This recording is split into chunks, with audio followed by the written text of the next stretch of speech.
ایمان لے آؤ جس طرح لوگ ایمان لائے ہیں، کہتے ہیں کیا ہم اس طرح ایمان لے آئے جس طرح یہ کم عقل سفہا ایمان لائے؟ آگاہ ہو جاؤ کہ بے شک یہی لوگ سفہا ہے، سفیہ، کم عقل ہے، لیکن ولکن لا یعلمون، لیکن علم نہیں رکھتے۔ علم کسے کہتے ہیں؟ کس چیز کا علم؟ یعنی جیسی وہ چیز ہے حقیقت میں ویسی پتہ چل جائے۔ ایک دفعہ چیز کچھ اور ہے، میں کچھ اور سمجھ رہا ہوں، وہ علم نہیں ہوتا، اگرچہ میں سمجھ رہا ہوں کہ وہ علم ہے۔ علم کیا ہوتا ہے؟ کوئی چیز جیسی اس کی حقیقت ہے اس طرح سے اس کو درک کر لیں، حقیقت اس کی دیکھ لیں۔ ان کو علم نہیں، یہ سمجھ گئے مومن بے وقوف ہیں، بے وقوف اصل میں یہ خود ہے۔ اور اس کے بعد پھر ان کی ڈبل گیم کے بارے میں اللہ نے کی وضاحت کی ہے کہ ان کی محفلیں کیسے ہیں۔ وَإِذَا آیت نمبر 14 وَإِذَا لَقُوا الَّذِينَ آمَنُوا قَالُوا آمَنَّا، جب مومنوں سے ملاقات کرتے ہیں، ملتے ہیں، کہتے ہیں ہم تو ایمان لے آئے، تو مومن منافق ہی ہوتے۔ وَإِذَا خَلَوْا إِلَىٰ شَيَاطِینِهِمْ، اور جب خلوت کرتے ہیں اپنے شیاطین کے ساتھ۔ اب یہاں شیاطین سے مراد یہ نہیں کہ ابلیس کے ساتھ کرتے تھے، قرآن میں 2 قسم کے شیطان بتائے، من الجنت والناس۔ شیطان نظر نہ آنے والے بھی ہوتے ہیں جنات میں سے، اور شیطان انسانوں میں سے بھی ہوتے ہیں۔ یہاں مراد کون سے ہیں؟ جو ان کی اصل، جن کے ساتھ ان کے ساز باز ہیں، جن کے ساتھ مل کے پلاننگ کرتے ہیں۔ آج اب رسول اللہ یہ کرنا چاہ رہے ہیں، اس کا کیا حل کیا جائے، ٹھیک ہے، کبھی مکے والوں کو پیغام بھجوا رہے ہیں، کبھی کیا کر رہے ہیں، چالوں پہ چالیں، خیانت کاریوں پہ خیانت کاریاں۔ اور جب وَإِذَا خَلَوْا إِلَىٰ شَيَاطِینِهِمْ، اور جب اپنے شیطانوں کے ساتھ تنہائی میں ہوتے ہیں، قَالُوا، کہتے ہیں، إِنَّا مَعَكُمْ، یقیناً ہم اصل میں کیا ہے تمہارے ساتھ، إِنَّا مَعَكُمْ، یقیناً ہم تمہارے ساتھ ہیں۔ اب کیا کریں، گزارا نہیں چلتا، اب یہ تو اتنے لوگ نے اس کا دین قبول کر لیا، اب ہم کدھر جائیں، بتاؤ، ہیں ہم تمہارے ساتھ۔ ان کے ساتھ کیا کیوں جاتے ہیں ان کی محفلوں میں؟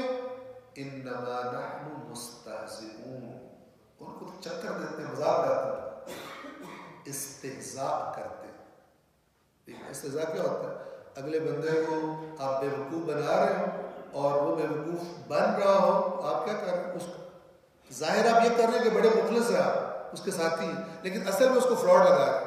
یہ استہزاء کی قسم، تحقیر کرنا، کسی کا مذاق اڑانا۔ ان کے ساتھ ہم مذاق کرتے ہیں، اور مذاق جس کا اڑایا جاتا ہے بندہ اس کو بے وقوف سمجھتا ہے۔ اگر آپ غور کریں، مذاق اڑایا جاتا ہے، جیسے بعض لوگوں کا مذاق اڑاتے ہیں، انہیں بے وقوف سمجھتے ہیں۔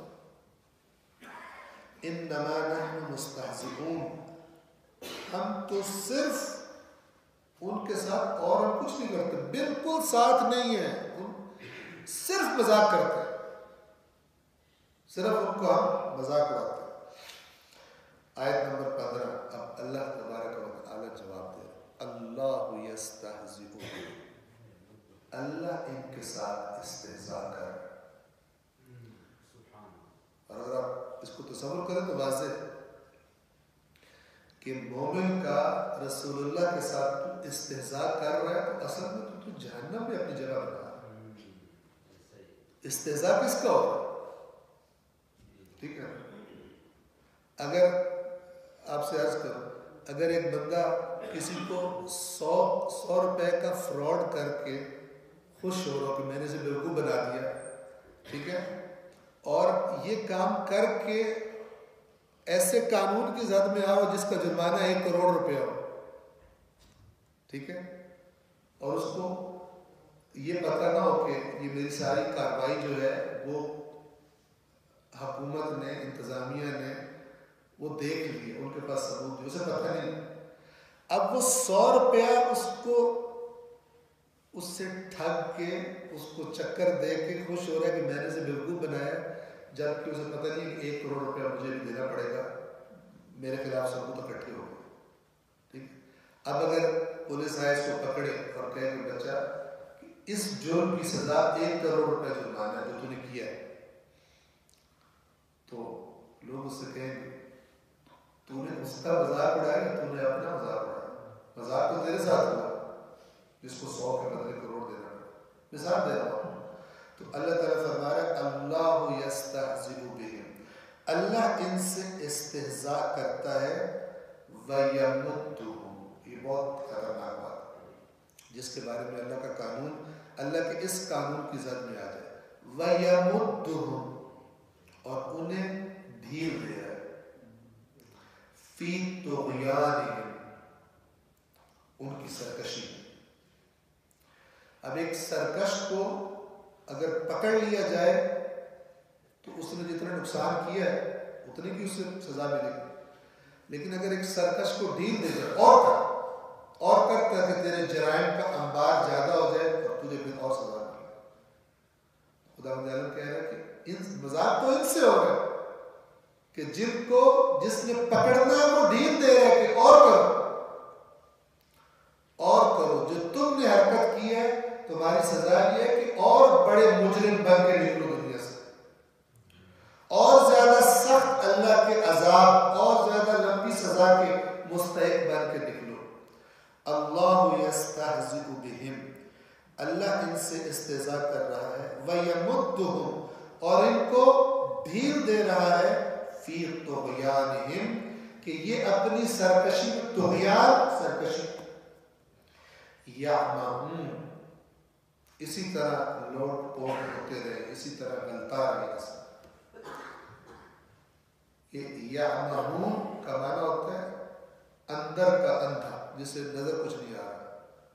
ایک ہوتا ہے ان آنکھوں کا اندھا، ایک ہوتا ہے اندر کا اندھا. یہ اپنے اس اندر کے اندھے پن میں اسی طرح ٹھوکریں کھاتے رہے، اسی طرح الٹے سیدھے کام کرتے رہے. اللہ ان کو ڈھیل دے تاکہ ان کے جرائم اور زیادہ ہو جائیں. آیت نمبر 16 جو آج کے لیے آخری آیت ہے. اولئک الذین اشتروا الضلالۃ بالہدی، یہی لوگ ہیں جنہوں نے خرید لی ہے گمراہی ہدایت کے بدلے.